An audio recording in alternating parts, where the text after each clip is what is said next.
Far out in the uncharted backwaters of the unfashionable end of the western spiral arm of the galaxy lies a small, unregarded yellow sun. Orbiting this at a distance of roughly 92 million miles is an utterly insignificant little blue-green planet whose ape-descended life forms are so amazingly primitive that two of them think doing a podcast called Digital Watches Are a Pretty Neat Idea is a pretty neat idea. They are Jeff and Bryan.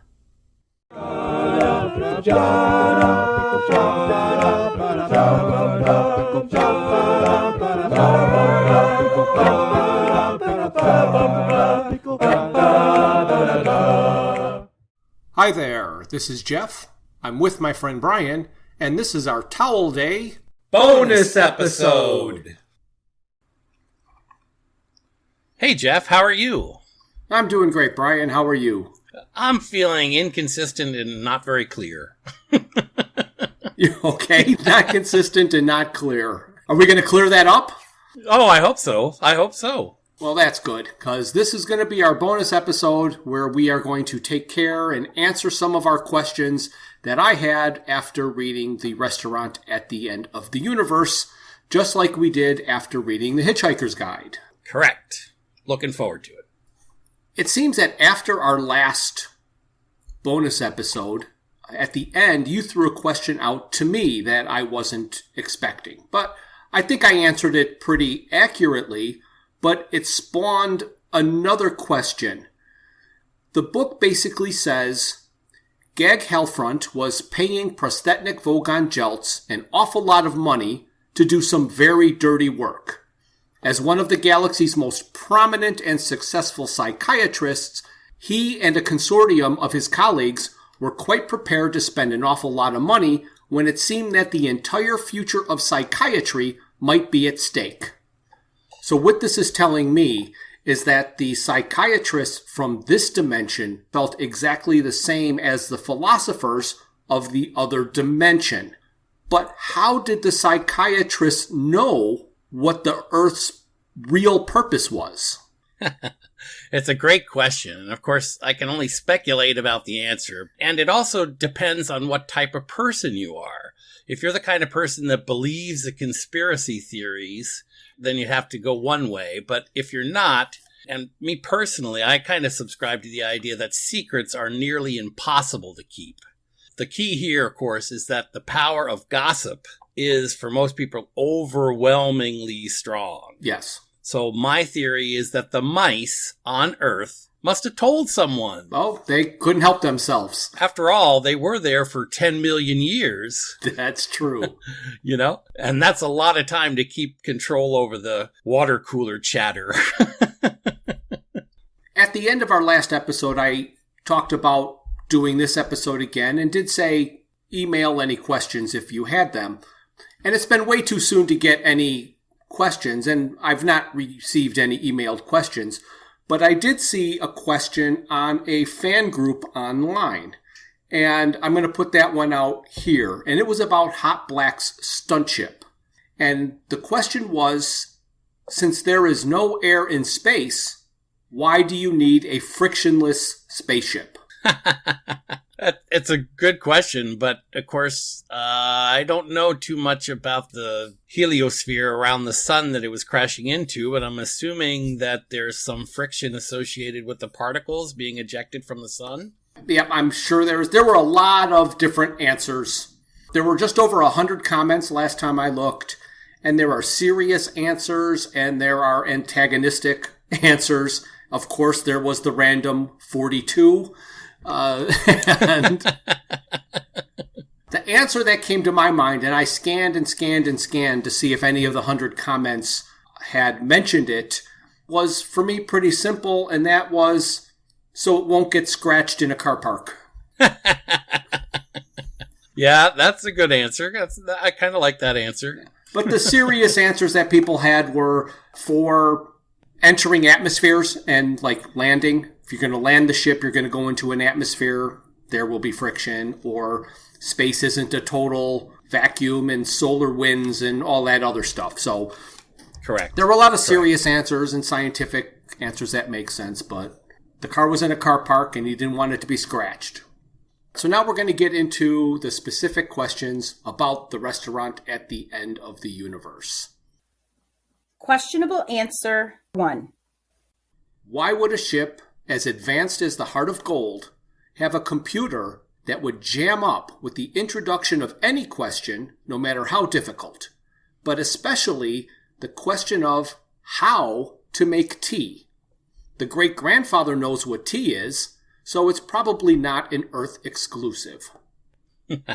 Yes, that is correct. I think you're correct in saying that it would be highly unlikely that a tea-like substance would not exist somewhere else in the universe or even in the galaxy. Correct. I mean, that's almost impossible to fathom.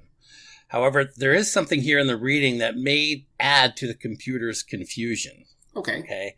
And what I'm thinking about is, we know that Ford went to Earth to report for the Hitchhiker's Guide to the Galaxy. Yes. And he was there for 7 years, right? About, yeah. Yeah. And so while the whole time that he was on that planet, he was trying to get a hitchhike off of it. He was trying to get back off the planet. And of course, he never was able to, because his sub-ether never pinged, or his thumb never allowed him to catch another ride. Right. So that suggests that there are very few people in the galaxy going to Earth. In fact, he said he went there on a ship that was piloted by a teaser. Correct. That's a very infrequent event. Okay.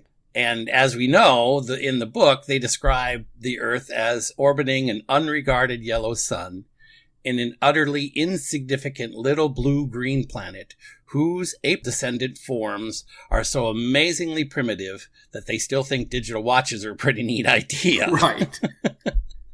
Then, of course, we can't discount the significance of the detail at which Arthur discusses tea with the computer. Right. And for me, this is the key factor. He goes into excruciating detail with the computer about what tea is, to the point where he's discussing the East India Company and all the different aspects of it. And at the end of that conversation, the computer says, you want dry leaves and hot water with milk juice squirted out of a cow. Yeah. It's an excruciating amount of detail that Arthur discusses with the computer. And with that amount of detail, I'm going to allow the computer time to come up with an answer. In other words, I just don't think that if the computer is calculating all of that detailed information, that it would find an answer quickly. Right. And the other piece here is that's the critical piece of this puzzle. It's that the computer is still thinking about it. It doesn't mean that they wouldn't come up with the answer.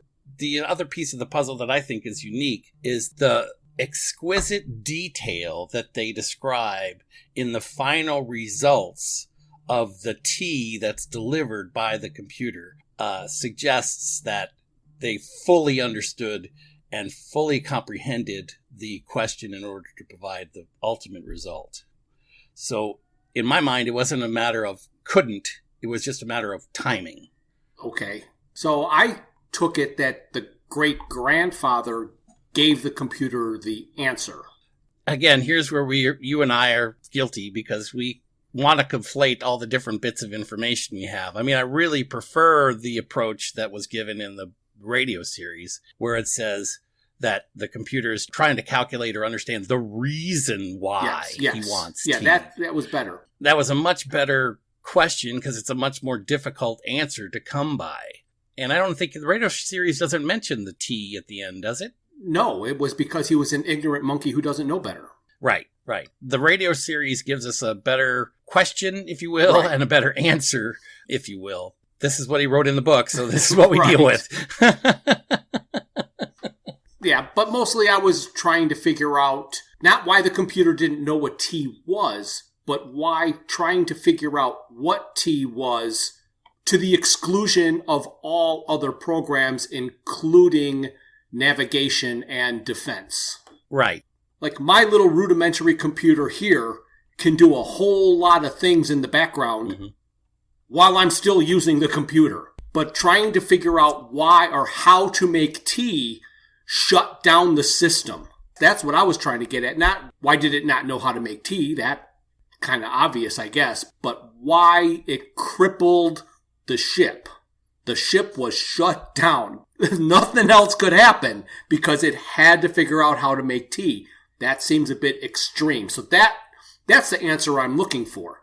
Not because he explained the East India Tea Company and there was just an overload. The answer is that the computer required all of its resource and power to analyze and understand every detail of the Earth so that they could analyze and understand every detail of what Arthur was talking about so that he could then provide and produce a cup of tea as defined by Arthur. Okay, perfect.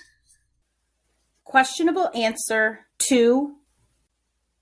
Quoting the book, it says, quite how Zaphod Beeblebrox arrived at the idea of holding a seance at this point is something he was never quite clear on. So Zaphod doesn't even know. And so I asked the same question about the author's decision of putting it in there. Because he used a seance in both the radio series and the book, it makes me think that it's important and it has to happen.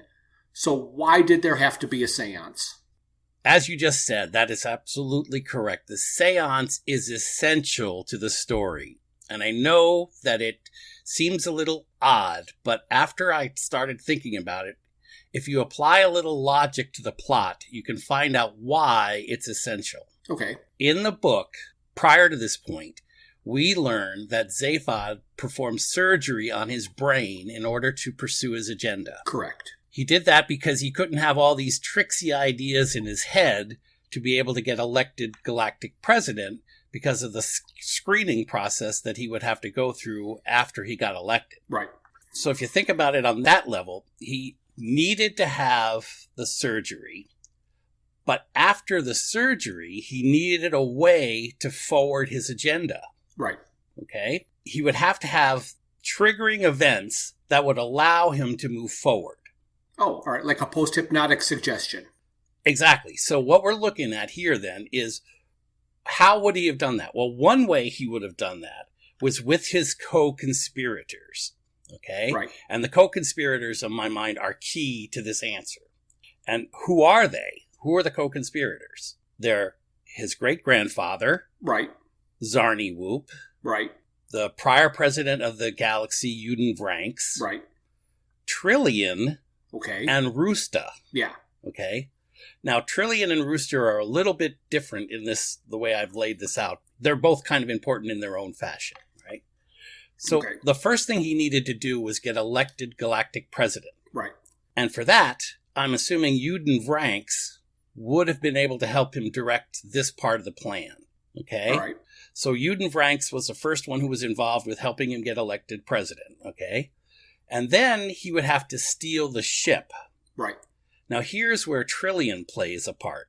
Because we are told in the part where they talk about Trillian that she was the only other person who knew what he was planning to do. Right. So I'm going to assume by that statement that Trillian was informed about the need to steal the ship before he became president, before he had his surgery. So when he got out of it and became president, Trillian could say, oh, by the way, you meant to steal the ship.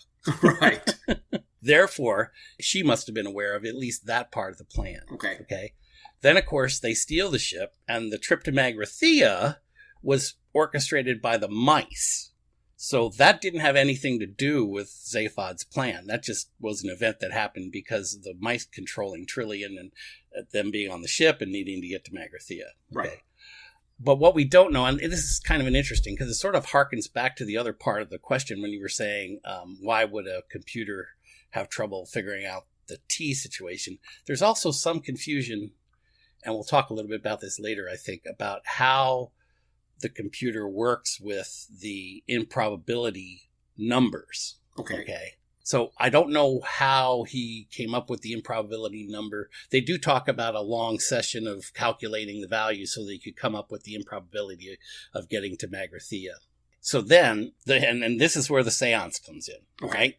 So the next thing he had to do was live through the process. Right. Okay. He had to actually survive once he stole the ship. Yes. And in order to survive, the only person who could help him at that level, when he was under great deal of stress. In fact, we are told in the book that the thought of death was heavy in the air. Yes. And the fear of death does tend to focus the mind. It does. Therefore, that was his clue, if you will, to contact his other co-conspirator. The only person who could have helped him in that situation was his great-grandfather. All right. So it was one of those triggers that were implanted in a way that didn't involve his brain, so that the adrenaline juices of death would have caused him to think of his grandfather, which would have caused him to contact him, which would have allowed that process to go forward. Oh, all right. Okay. The last little bit of this is a little weird, because of course Zarniwoop is who tells him what to do with the ship and how to get to the end goal, which is the ruler of the universe. So that's Zarniwoop's role in moving the plot forward. Zaphod's location near the Hitchhiker's guide offices would have also been another trigger that gave him the message, find Zarniwoop. Right. And your point is excellent, because it does say he never was able to. But the fact is, we're told in the book that Zaphod finally recognizes these signals that he gets when he gets the message, find Zarniwoop, as having been triggered by his previous plot. Okay. So at that moment, he realizes, oh, wait a minute, that's why I'm doing things, because I'm getting these subconscious messages, and here's one of them, find Zarniwoop. Okay, very good. It's a long way around, but I think that's why the seance for me becomes essential, because he is a co-conspirator. Yes. And I anticipate that the argument is, well, then why doesn't he seem to act as if he knows what's going on? And I just say, well, you know what family's like. That's right. That is right. Right. Questionable answer 3. So here's kind of a long question that kind of taken from different parts of the book. And when you're reading the book and you're reading each of these parts, it all makes perfect sense. But when you think of all of these parts together, all of a sudden it poses a question. So they talk about the corporate headquarters of Hitchhiker's Guide on Ursa Minor Beta. And it's a beautiful place. And there's lots of swimming pools, and it's expensive, and it's hard to get to. It's kind of a resort planet.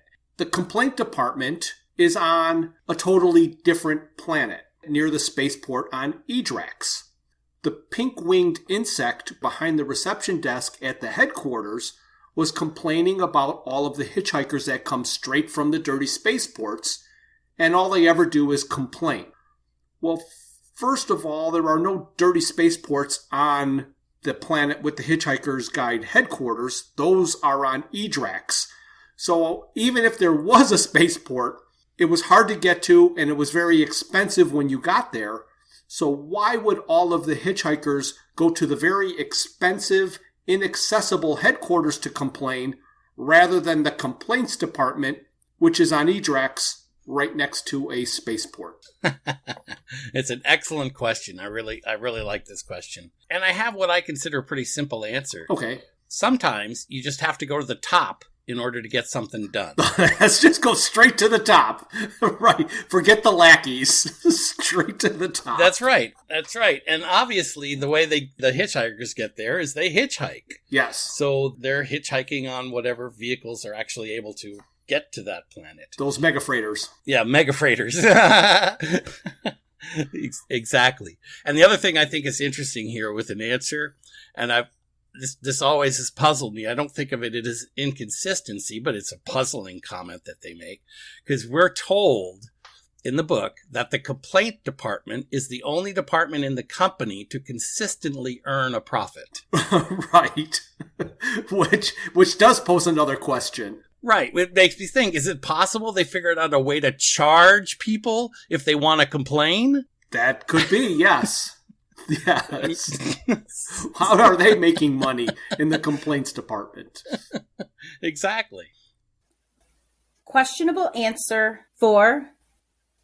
The office building of the Hitchhiker's Guide to the Galaxy was described as 2 30-story towers connected by a bridge halfway up their length, which, in my visualization, creates a giant H, which I have always taken for hitchhikers.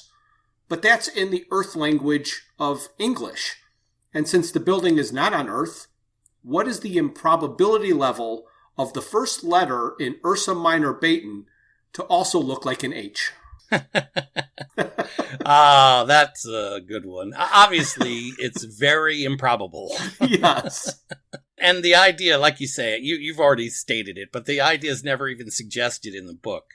I mean, it's just a coincidence of architecture. There are many buildings in China and Japan that are shaped like an H, but they don't use the Arabic letters either in their alphabet. So Right. my short answer is Adams thought it would be funny. Okay. Yes. That could be said for every single one of these questions. Yes, it could be. Questionable answer 5.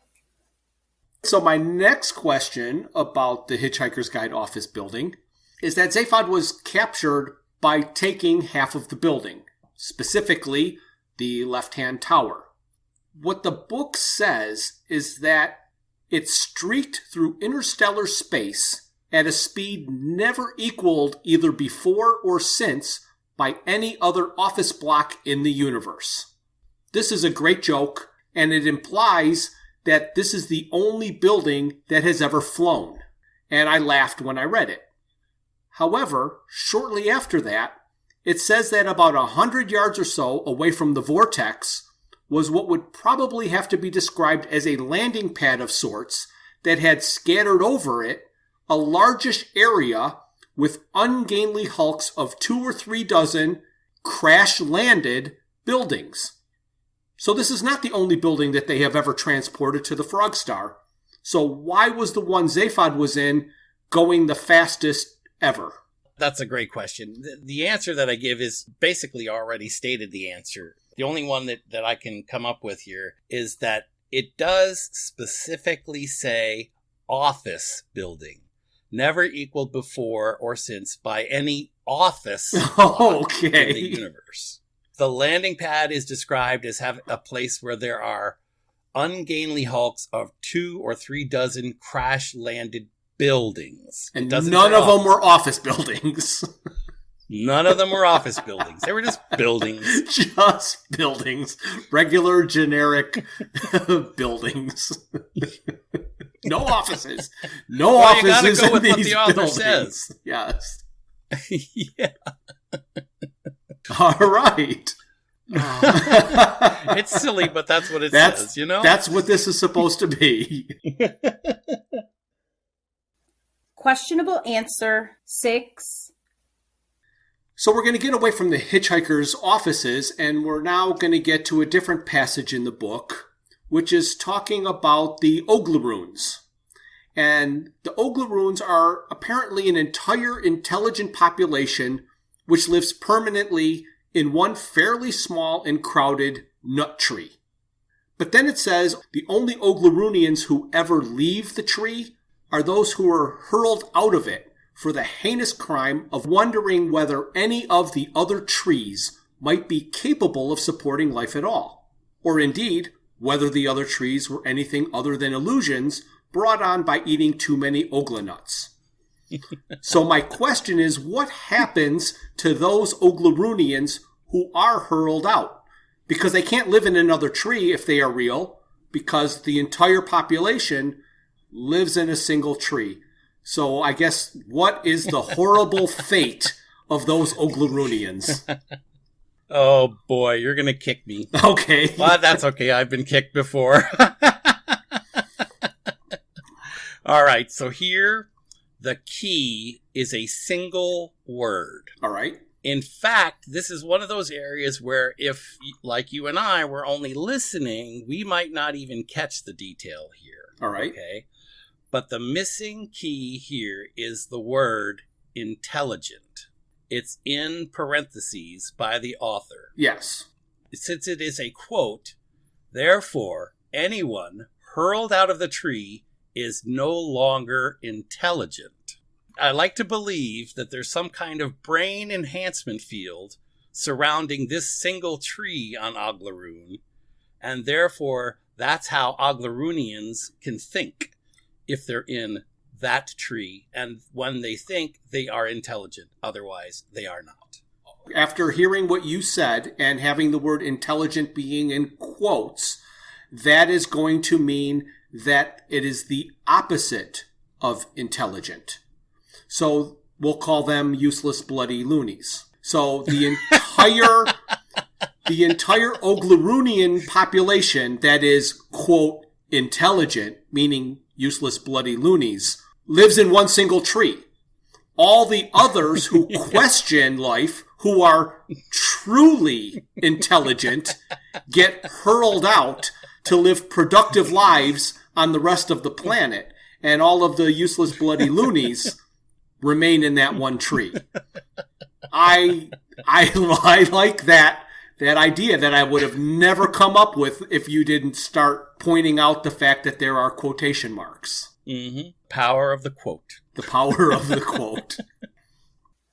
Questionable answer 7. One of the things that bugged me about the book is his tendency to only tell half the joke from the radio series. I did not understand this in the radio series, and having only half of it in the book, I understand it less now.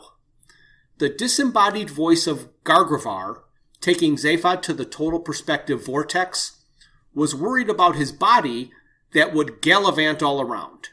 He said he hoped it's gone for a rest cure because the way it's been living recently, it must be on its last elbows. Zaphod said, "Elbows? Don't you mean legs?" In the radio series, he says, "I know what I mean." But in the book, he says nothing.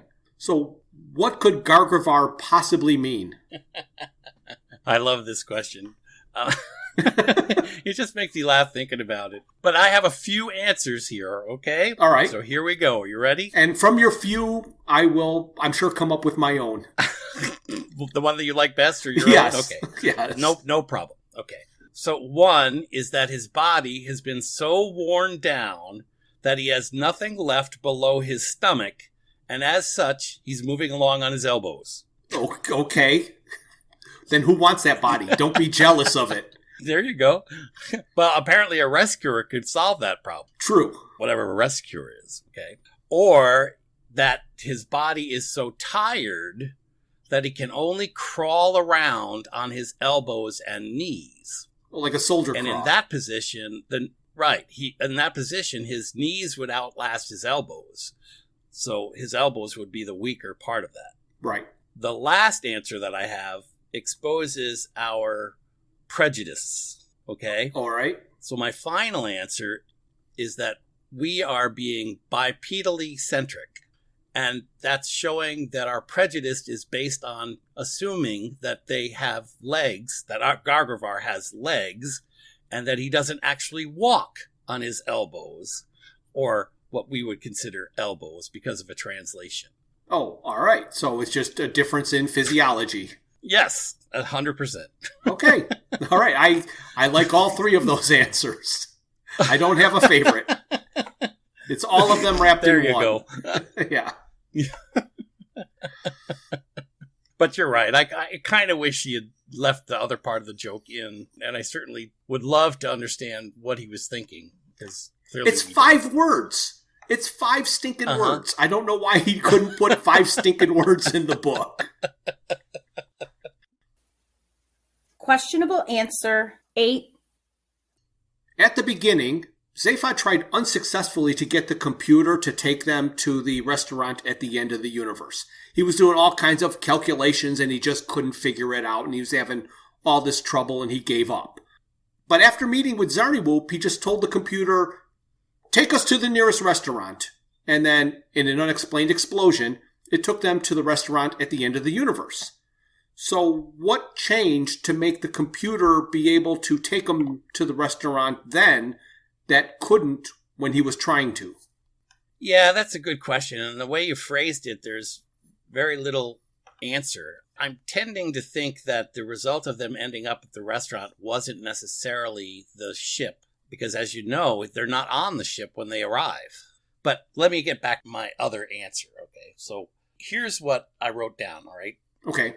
Here's my response to that question, okay? At the end of the last book, Zaphod tells the group that he's going to take them to the restaurant at the end of the universe. Right. He doesn't ask the computer. He's not talking to the computer at that point. In fact, he has no interaction with the computer at the end of that book. No. Okay. Then in this book, we're told 2 hours ago, he said that he would go for a quick bite at the restaurant at the end of the universe, whereupon he had a blazing row with the ship's computer, stormed off to his cabin, shouting that he would work out the improbability factor with a pencil. Right. Then we're told that the ship is the most powerful and unpredictable ship in existence. Right. There's nothing it couldn't do, provided you knew exactly how improbable it was. Yes, that's why he had to figure it out with a pencil. Right, and this is what I was referring to back in the previous question. We don't know the actual way that the pilot or the director of the Heart of Gold has to input the data, which is the improbability factor, into the system to allow it to go to where they want it to go. Right.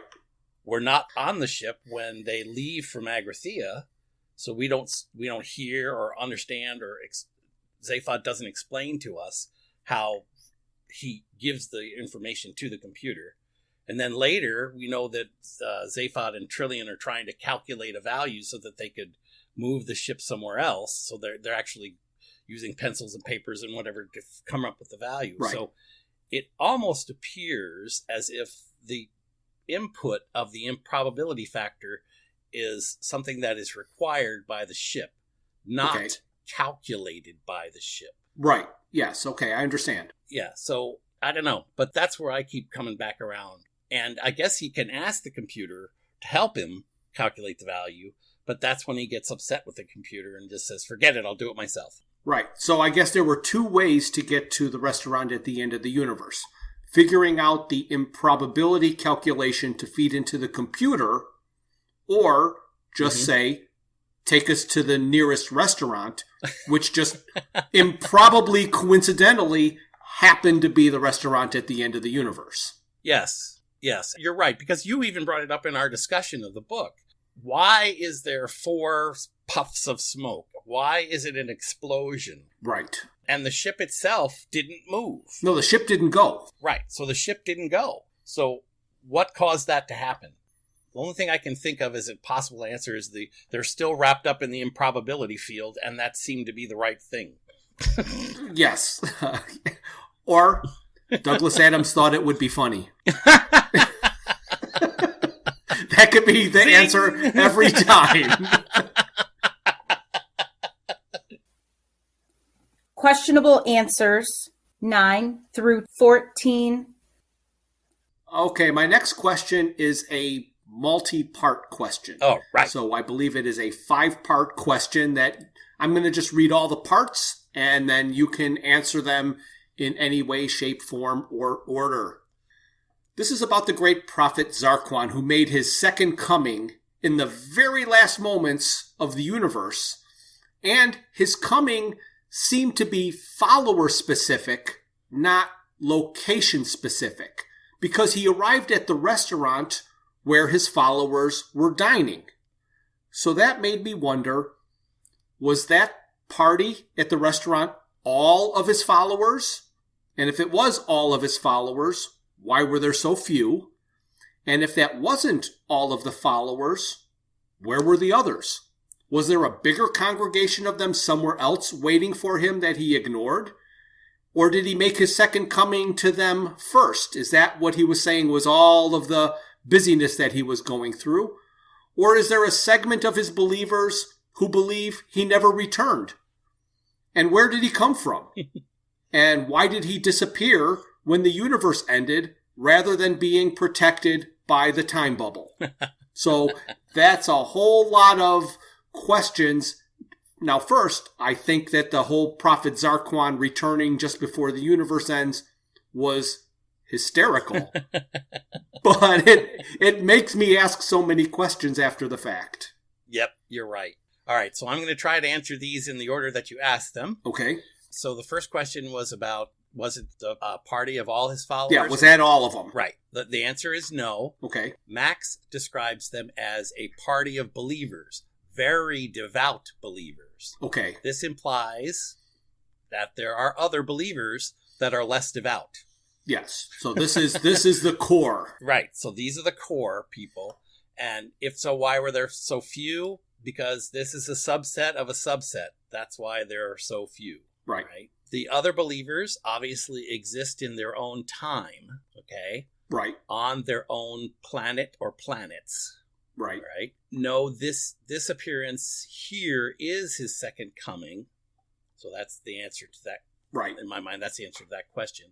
And these devout believers will return to their own time and confirm that he did in fact return. Oh, yes. Yes, they would. So the last question is C, the last answer. And then... That's what I wrote. Okay. What the hell did I mean? I don't know. But I like where you're going with that, because then those devout believers who go back and confirm will create more devout believers who will then go to the restaurant and be the devout believers when he returns. And then they get to go back. So it's a rotating segment of devout believers for every sitting. Mm-hmm. Yeah, there you go. That's good. So then your next question is, where does he come from? And yes. Unfortunately, since I'm not a member of the Church of the Second Coming of the great prophet Zarquan, and I don't own a copy of their Bible, I don't know from whence he came. Right. However, if you're asking me how did he get to the restaurant, well, I don't know that either. Okay. I didn't ask that, but I just wanted to know where he was, which seems to be outside the universe. But I guess locally, his devout believers could be localized on one planet. And there's an entire universe to be at. And so he's just out doing other great prophet things and just came back at the very end for his second coming. Right. And since he is able to appear as he does, he has to have some kind of godlike qualities. It could be another dimension. Right. I suggest that perhaps he's a member of the Q continuum. Oh, okay. Star Trek stole another thing. There is a Q in Zarquan, and that's where it comes from. Yeah, there you go. And then the final question is, you asked about why he disappeared at the end rather than being protected by the time bubble. Yes. Well, here, it doesn't actually say that he did. It doesn't say that in the book. And I suspect the issue for him is time management problems. Because he said, as he gets there, he says, look, I'm sorry I'm a bit late. I've had most ghastly time, all sorts of things cropping up at the last moment. And then he turns to Max and says, how are we for time? Have I got just a... And the universe ended. Correct. That's the end of the sentence. So we don't know what happened after What's that. the next sentence? The next sentence is another chapter. It doesn't have anything to do with him. Okay, it said in chapter 20, or 21, or whatever, for you, the Force Shield Dome had once again been rendered opaque, the party was over, the diners were leaving, Zarquan had vanished, along with the rest of the universe. I missed that in the original reading, so I guess, as you say, it says that Zarquan vanished as the rest of the patrons were leaving the restaurant. I don't know. Just maybe coincidental. It doesn't say that it caused him to vanish. Maybe he chose to leave at that time. Yeah. Everybody else was leaving, so he figured he better leave. It's a good question. I don't really have a great answer. Okay. I'll just say he went back to where he was before. Yeah, sure. That works. All right. Questionable answer 15. So enough about Zarquan. And now we're going to move on to Hot Black and his stunt ship. So Hot Black is doing a concert, and in this concert he's got a stunt ship that is going to crash into the sun. But before the concert, he's going to run out for a quick bite at the restaurant at the end of the universe. Why did he bring his stunt ship with him rather than just leaving it at the site of the concert? No crew seemed to go into it to leave, so it's unlikely that any crew was brought to the restaurant. Yeah, this is an excellent question. I don't have a super answer here. The only thing I can think of is the ship does not appear to have any guidance ability on its own. And as such, it might require another ship to control it. Okay. Not an excellent answer because obviously they could have gotten it under control by the stage crew or something, or I don't know, maybe they left for the restaurant before the stage crew got there. Yep, and Douglas Adams thought it would be funny. And the only other thing I thought about the vagaries of time travel must have required it. That's right. That works too. Well, yeah, now that I think about that a little bit, about the vagaries of time travel and why it might have been required, Okay. the four of them would not be on the ship unless the ship was, in fact, at the restaurant. So maybe time did require that the ship was there. How do you mean? Well, I think they talk about the fact that time is immutable, that no matter what you do to time, time is going to continue, and it's the things and Yes. the events that happen in time are going to happen. Correct. So being that the time is immutable, the ship had to be at the restaurant in order for Ford and Arthur and Trillian and Zaphod to get on the ship. And that was something that time required to happen. Oh, okay. Questionable answer 16. We're gonna move from Hot Black Ship to the Golga Frincham B arc. The Golga Frincham captain stated, "Our trajectory thingy was preset before we left Golga Frincham. I think partly because I'm not very good with figures. So, he is obviously not a qualified pilot. So what do you think the Golga Frincham captain's real useless job is?" 2 words. Okay. Figurehead. Figurehead. Okay, that's perfect. We'll just stop there.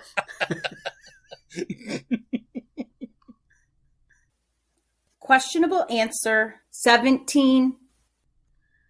We're going to jump to the man who rules the universe. And there are a lot of questions about him, but there is one rhetorical question that made me wonder, which is, do 6 black ones look like one big white one? I'm not going to touch that. Okay.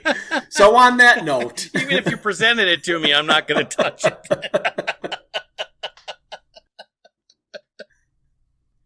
Questionable answer 18. Since the Heart of Gold, the only ship with an infinite improbability drive, was needed to get to the man who rules the universe because he's protected by an improbability field, how do the other ships get there to ask him questions? This is an interesting question, and I think I have an interesting answer. Oh, very good. And again, this is funny because this is where the listening and the reading plays in again. Okay. I don't know if you noticed this or not, but I don't think you did. Maybe not. But although the context may be the same here, the ruler of the planet is protected by an unprobability field. It doesn't say improbability field. It says un with UN. Oh, really? Okay. I did not see that. Yep. And in chapter 29, and this is the important part, it says it's protected by a vast field of unprobability to which only 6 men in this galaxy have a key. Oh, all right. And we don't know anything about the nature of the key. However, it clearly exists, and it has the capacity to override the unprobability field, and that's how they get there. I guess because I listened, I've read the book, obviously, but for this I've been listening. Obviously. And I did not catch that there was an unprobability versus improbability field. It's funny because Adams wrote it, and we were listening to Adams's version, so it's clearly not clear when he reads it, the difference between unprobability and improbability. Yeah, he is not stressing that. Right, exactly. But it is important in the fact that if it's unprobable, that means it's possible. Correct. Where if it's improbable, it's not. So that's why the fields around the planet has to be something that allows the improbability drive to get through. It's a fine distinction. Yes. Questionable answer 19.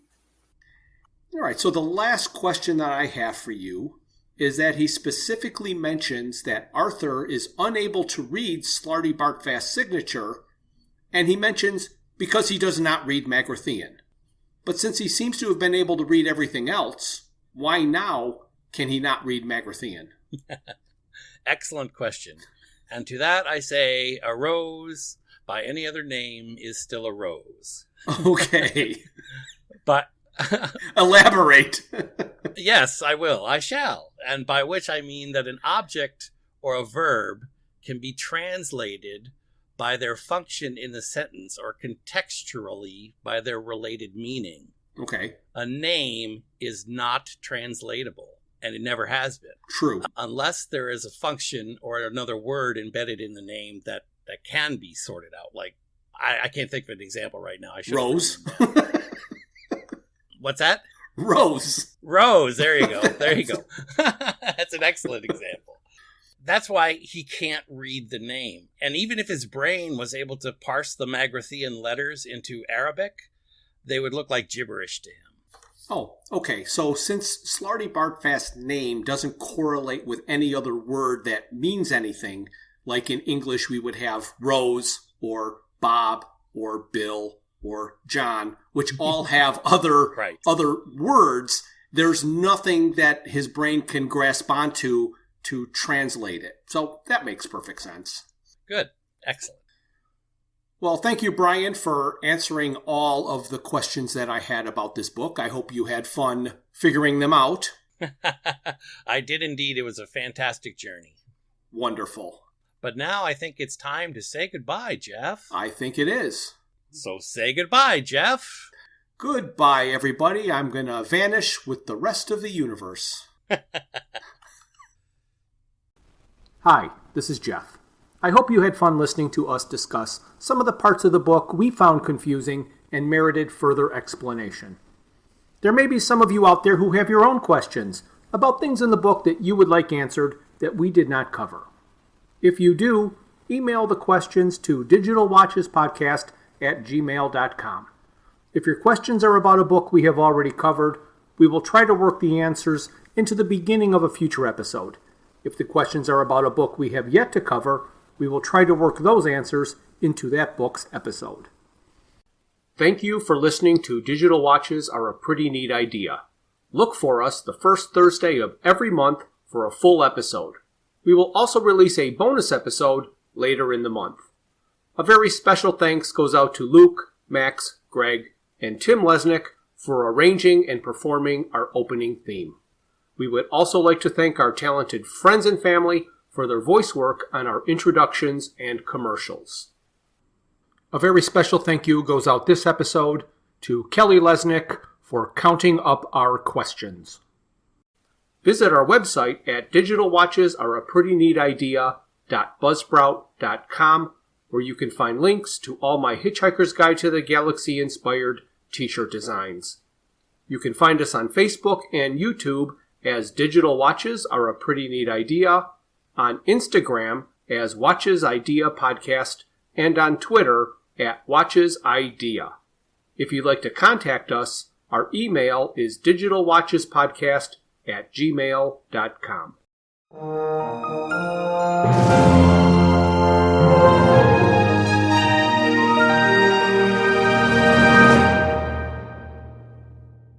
This has been a Froods for Thought production.